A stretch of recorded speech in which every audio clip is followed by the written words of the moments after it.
Steve Dotto here. I'm glad you're spending time with me today. And today's video is awesome. My 7 secrets to supercharging your productivity. These are things that I do every single day that make me more productive and help me get more done. So let's dive right into it. My first secret to supercharging your productivity is get rid of all your extra screens. Go down to a single screen. I know you're thinking, what the hell are you talking about, Dotto? I love having multiple screens. It makes me feel so in power. And isn't more screen real estate good? Because I can have my spreadsheet open, I can have my web browser open, I can have my email open, I can have my word processor open. No. There's a couple of reasons that you might want to have lots of screen real estate if you're a video editor or if you're an air traffic controller. But if you're working on knowledge work, if you're primarily writing and dealing with documents and things like that, all these extra screens just create distraction. They do. And distraction is a huge issue, an increasing issue in our lives, and one that I've identified as a real challenge for me to overcome.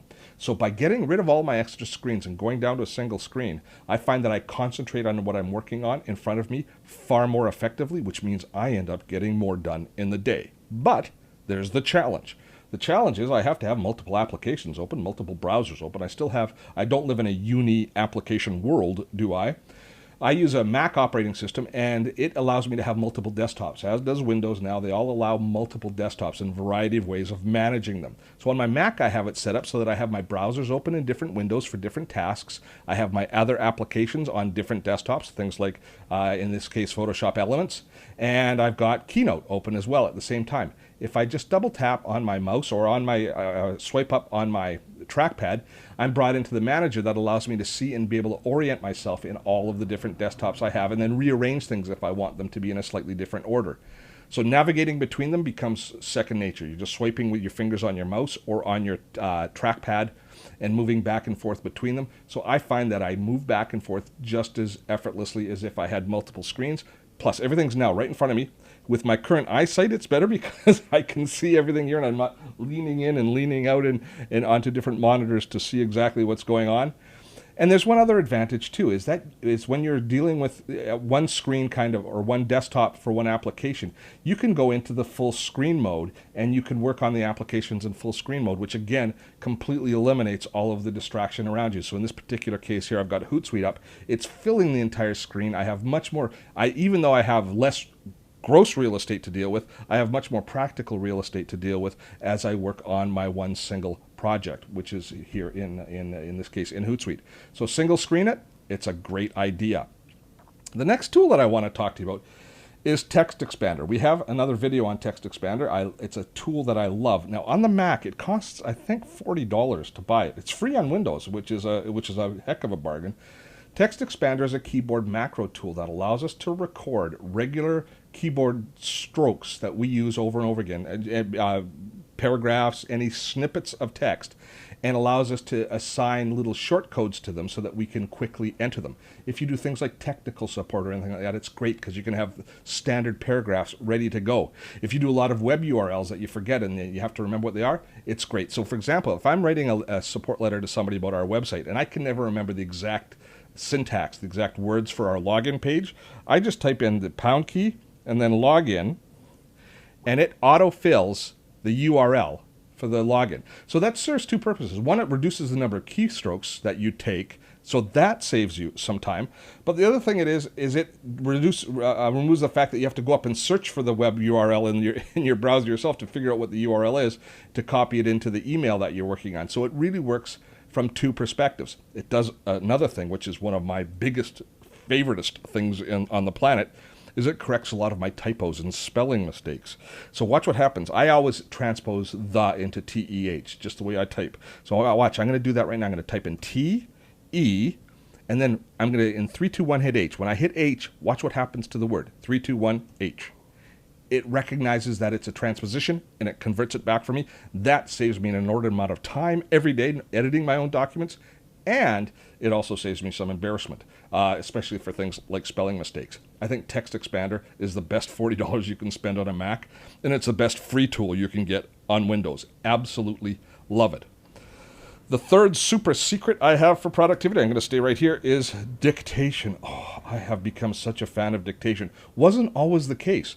Back in the day when we used to have dedicated applications like Dragon Dictates and stuff, although they've improved a lot today, Back in the day, they weren't so good, and I tried to use them, and I tried, and I was never any good at them. They just didn't work well for me.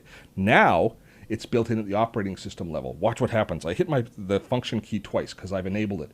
You have to go into, I'll show you how to enable it quickly. You go into your system preferences if you're on a Mac, and in Windows it'll be slightly different, but they also have dictation capabilities. But we go into into your user panel, and there you click on dictation and speech, and then you have to turn on dictation here. And it only works when you're connected to the internet. But what happens is, when you put your cursor in anywhere you normally type, you hit the function key twice, a little beep will happen, and you'll see a little microphone, and it's recording what you're doing, and I'm going to convert it into text. So let's send a quick message. Hi, John, comma, new paragraph. I'm really happy that we're going to be able to work together on this project, period. I'm very excited about it, exclamation mark. I hope you are too, period. Now, the thing is, you have to remember to always put in your punctuation. Oh, there it is. For some reason, I put my cursor down at the very bottom of the screen here, but you see it right here. I'm really happy we're going to be able to work together on this project. I'm very excited about it. I hope you are too. It works perfectly. Now, you have to be careful of a couple of things. The first thing you have to be careful of is you have to really proofread it carefully before you send it, because occasionally it's going to put a different word in, and because you've just said it and you look at it, you sometimes see what you expect, so you have to be careful and do a little bit more careful proofreading before you send anything. That's number one. Number two is you have to be careful when you send voicemail messages to people. When I get on, as soon as I start talking into a mic now, I start adding punctuation. So it's, hi, I'm not here right now. Please leave a message and I'll get back to you, is the message that I get. And then I say, hi, it's Steve here, comma. I was wondering if you would be looking forward to going out with me tonight, exclamation mark. Oh. And I've actually done that. So you have to be careful of that as well. So that is dictation. Let me go over to my slideshow to remind me what am I up to? Fourth. My fourth tool, Hootsuite. Hootsuite is a social media dashboard. And how does it supercharge my productivity? In two ways for me. The first is I have a fair bit of social media communication that I have to do, but it's not ad hoc. It's kind of all pre-planned. It's communicating with viewers and listeners and people who follow us for a variety of different reasons. So first thing in the morning, I'm going to be tweeting out who's on our radio show today, or what video I'm producing and putting out, or commenting on things kind of that are relating to the Dottotech brand.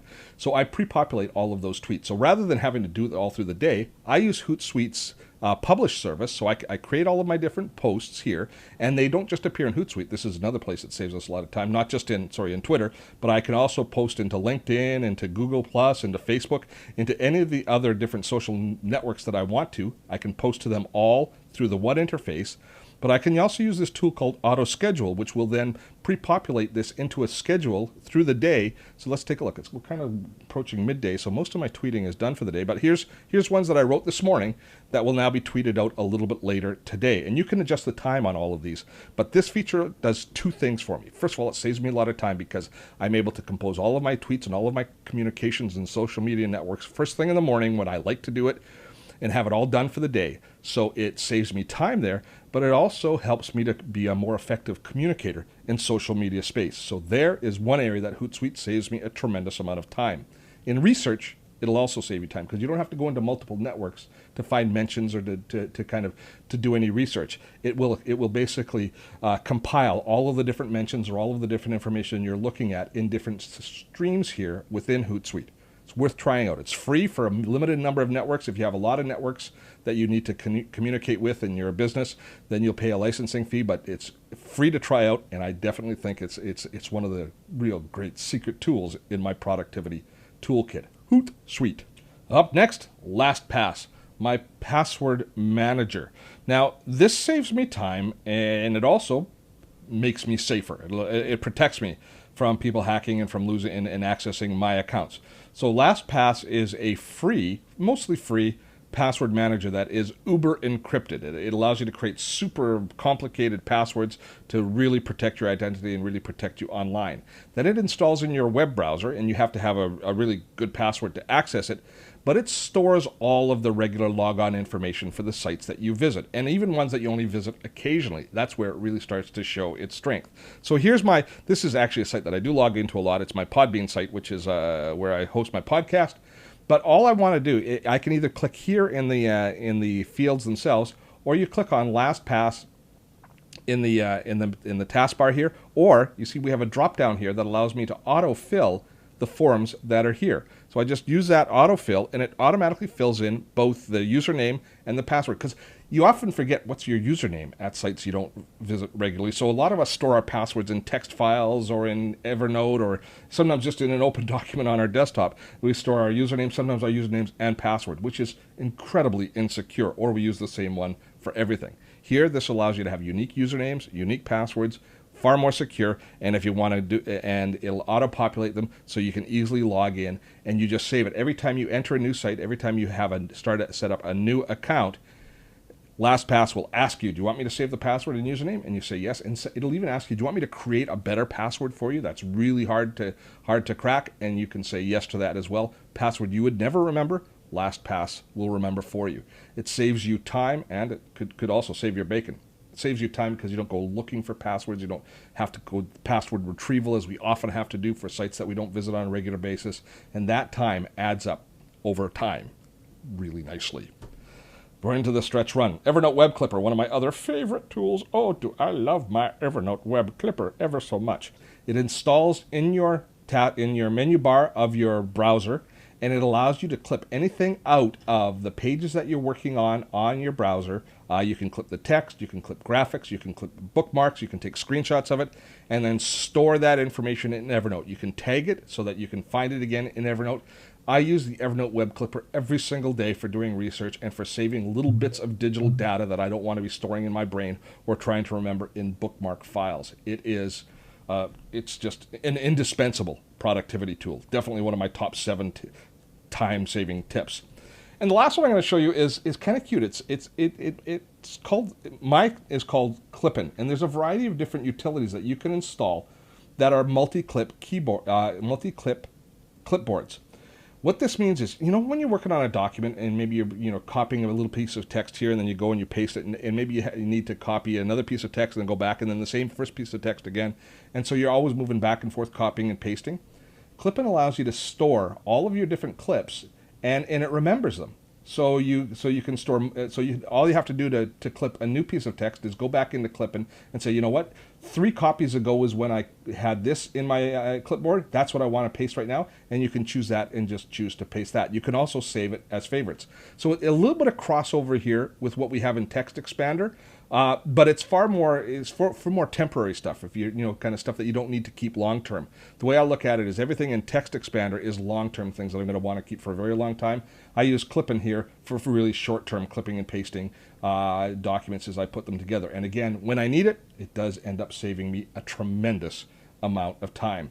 So that's my 7 Supercharge productivity tips. Use one screen. Use Text Expander. Dictation really saves you time and energy.